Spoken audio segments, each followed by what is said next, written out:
Imagine being in a dead, silent room. Maybe it's a high-stakes board meeting, a romantic dinner, or you're just trying to enjoy a movie in a crowded theater. The room is quiet, but you are not. You feel that thick, sticky lump forming at the base of your throat. It's crawling up like a creature. You try to suppress it. You swallow hard once, twice, but the sensation is suffocating. Finally, you can't hold it back. You let out that awkward, wet, hacking sound. People turn around. They look at you like you're walking contagion.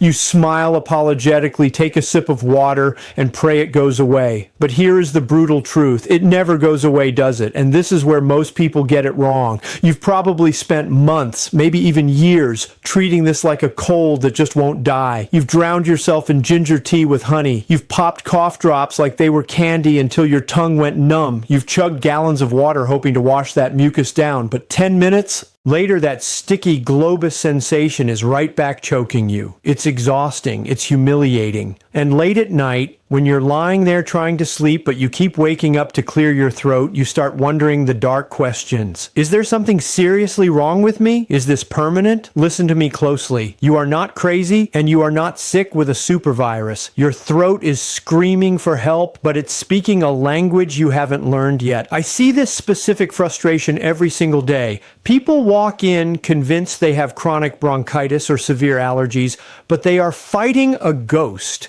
The reason nothing you have tried has worked is simple. You are trying to put out a fire in the attic, but the arsonist is in the basement. Stay with me because I am not going to give you another grandma's recipe that fails in an hour. By the end of this video, I'm going to hand you the keys to identify a silent assassin living inside your body right now. I'm going to reveal a biological mechanism that doctors often miss in standard 15-minute checkups. And most importantly, I'm going to give you a 10-step tactical protocol to neutralize this enemy. And finally, silence that throat clearing for good. But before we get to the solution, we have to stop the bleeding. We have to shatter the lies you've been telling yourself. You have been brainwashed by common wisdom that simply doesn't apply to you. If you don't unlearn these 4 myths right now, nothing I tell you later will matter. Let's smash myth number 1. It's just a lingering infection. This is the most common trap. You think, oh, I had the flu 2 months ago. This is just the tail end of it. Wrong. A viral infection has a strict timeline. It's a biological clock. It hits, it peaks, and it leaves in 7 to 14 days. Maybe a cough lingers for 3 weeks if you're unlucky. But if you have been clearing your throat for 3 months, 6 months, 5 years, that is not a virus.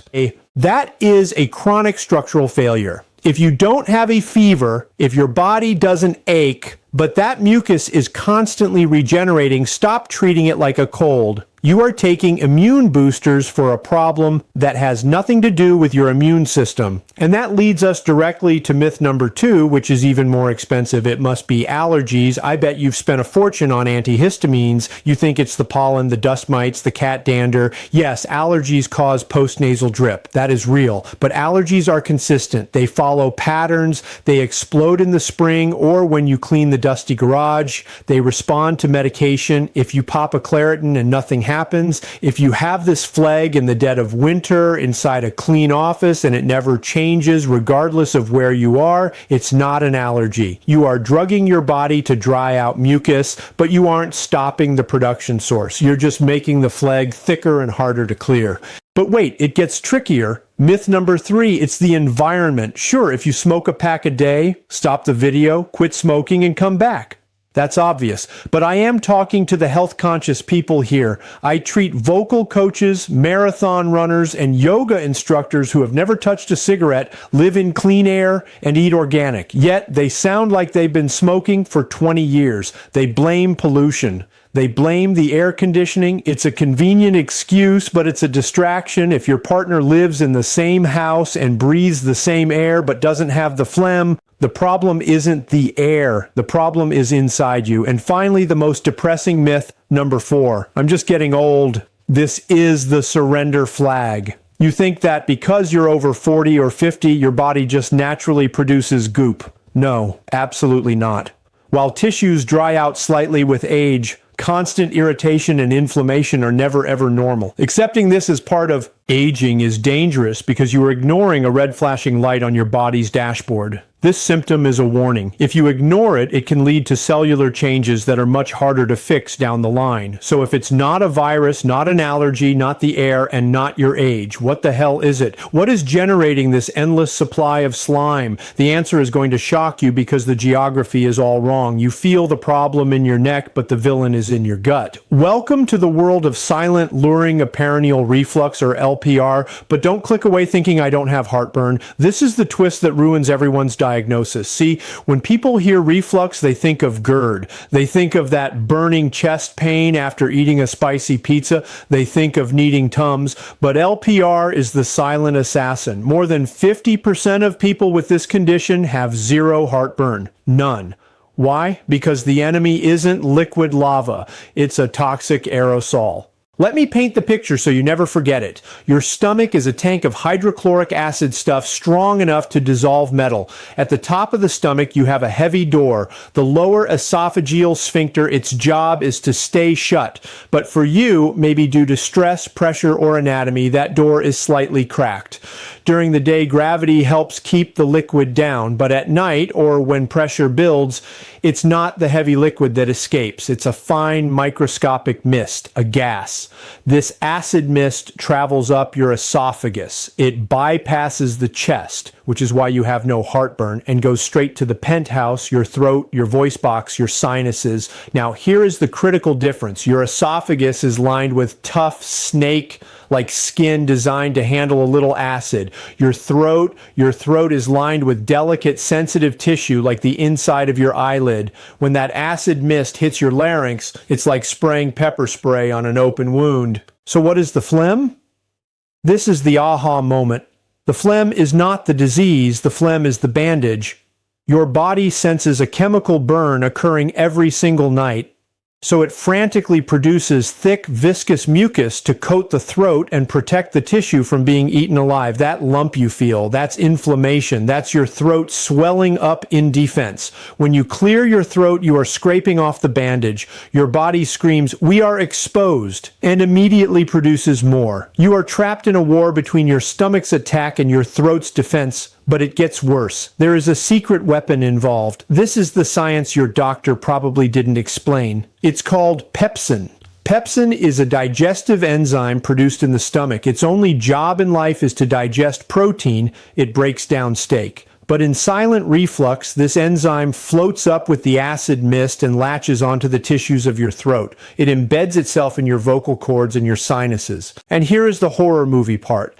It sits there dormant, waiting. What is it waiting for? Acidity. So you wake up, your throat feels dry, you drink a cup of coffee or a healthy orange juice or a carbonated water. Boom! The acidity in that drink activates the pepsin that is hiding in your throat tissue. The pepsin wakes up and thinks time to digest protein, but there is no steak in your throat. So what does it digest? It digests you. It starts eating your own cells. This causes massive inflammation, more swelling, and yes, more defensive phlegm. You are literally being digested from the inside out. And that is why no cough drop in the world can stop it. Now that you know you are fighting a chemical war against pepsin and silent reflux, we can stop guessing. We don't need luck, we need a battle plan. I have developed a 10-point protocol based on the latest research into LPR. You need to look at this as a lifestyle biohack. You are re-engineering your day to starve the enemy. We are going to attack on 4 fronts: gravity, chemistry, timing, and stress. Let's start with front 1, the night shift. This is where 90% of the damage happens. Strategy number 1, defy gravity. Most people sleep flat. If your stomach valve is weak, sleeping flat is like taking the lid off a blender and turning it on sideways. The acid will spill. You must elevate your torso. But, and this is crucial, do not just pile up pillows. That bends your neck and increases abdominal pressure, making it worse. You need a mechanical incline. You need to put 6-in blocks under the head posts of your bed frame or buy a full mattress wedge that goes under the mattress. You need a straight runway so so gravity keeps the acid in the tank while you dream. Strategy number 2, the left side rule. Anatomy matters. The stomach is shaped like a curved kidney bean. The connection to the esophagus is on the right side. If you sleep on your right side, the liquid pools directly over the drain, making leaks inevitable. If you sleep on your left side, the liquid settles into the curve of the stomach, physically below the exit valve. It is physically harder to reflux on your left side. Train yourself to stay there. Now, let's move to front 2, the chemistry of diet. We have to deactivate the pepsin. Strategy number 3, the 3-hour kill switch. This is non-negotiable. If you eat and then lie down within an hour, you are begging for phlegm. Your stomach takes about 3 to 4 hours to empty a solid meal. You must stop eating 3 hours before bed, period. No midnight snacks, no milk and cookies. You want your stomach to be an empty vessel when your head hits the pillow. If the tank is empty, nothing can reflux up to burn your throat. Strategy number 4, the acid watcher diet. For the next 28 days, you are going to eliminate the activators. Remember, pepsin waits for acid to wake up. You need to cut the acidic triggers. The big ones are caffeine relaxes the valve, carbonation. Bubbles force the valve open. Chocolate contains methylxanthine, which paralyzes the valve. Alcohol dries mucosa and relaxes the valve. And mint, yes, mint. Everyone sucks on mints for throat soothing, but mint is a potent muscle relaxant. It opens the stomach door wide. Stop the mints immediately. Strategy number 5, the alkalizing gargle. This is my favorite hack because it works instantly. Pepsin cannot survive in an alkaline environment. It dies at a pH above 8. You can buy alkaline water, pH 8.8 or higher at the store, or make a mix with baking soda. Take a sip, tilt your head back, and gargle deep in your throat for 30 seconds. Do not just swallow, let it coat the tissues. This literally washes out and neutralizes the enzymes sitting in your throat tissue. Do this every morning and after every meal. It's like pouring water on the fire. Let's move to front 3, daily habits. Strategy number 6, small frequency over large volume. Stop eating huge meals. A full stomach increases internal pressure, forcing the valve open. Think of your stomach like a balloon. If you overfill it, the air forces its way out the knot. Switch to 5 small meals a day. Never eat until you are stuffed. Eat until you are no longer hungry, then stop. Strategy number 7, the chewing gum protocol. After a meal, pop a piece of sugar-free gum, fruit flavor, not mint. Chewing stimulates saliva. Saliva is your body's natural bicarbonate. It is alkaline. By chewing gum, you are swallowing gallons of soothing, neutralizing saliva that washes the esophagus clean. It increases your swallow rate and clears any acid that might have splashed up. Strategy number 8, hydration with a twist. Thick mucus means dehydration. You need water to thin the phlegm so it can drain. But don't chug it all at once during meals or you'll overfill the stomach. Sip constantly throughout the day. Warm water is better than cold water as it relaxes the throat muscles and doesn't shock the sensitive tissue. Front 4, natural reinforcements. Strategy number 9, the ginger manzanilla shield. Coffee is out, so what do you drink? Chamomile, manzanilla, and ginger. Chamomile is a natural antispasmodic. It relaxes the body but soothes the stomach lining. Ginger is a proenetic, meaning it speeds up digestion, forcing the food to move down into the intestines faster so it doesn't sit in the stomach waiting to come up. Boil fresh ginger root. It's powerful anti-inflammatory medicine. Strategy number 10, the vagus nerve reset. This is the deep science. Your digestion is controlled by the vagus nerve. Stress puts you in fight or flight, which shuts down digestion. When digestion stops, food rots and ferments, creating gas that pushes acid up. You need to activate rest and digest. Before you eat, take 3 deep breaths. Eat slowly. If you eat while stressed, looking at your phone or driving, you are guaranteeing reflux. You must lower your cortisol to tighten that valve. Let me tell you about a guy I worked with. Let's call him Marcus. Marcus was a high-end sales executive. He spent his days talking, negotiating, and drinking coffee. By 4:00 p.m. every day, he was losing his voice, hacking up phlegm in front of clients. He thought he had throat cancer. He was terrified. He went to 3 specialists who gave him antibiotics. Nothing worked. We looked at his life. He was drinking 4 coffees a day, eating huge dinners at 9 p.m. with wine, and crashing into bed by 10 SARNs. He was creating a chemical Chernobyl in his throat every night. We changed 3 things. He switched to tea, he finished dinner by 7 p.m., and he elevated his bed. That's it. In 3 weeks, the phlegm was gone. The coughing stopped. His voice came back deeper and stronger than before. He wasn't sick. He was just corroding himself. Once the acid stopped rising, his throat healed itself. The body is a miracle machine if you just stop poisoning it. But here is the danger zone.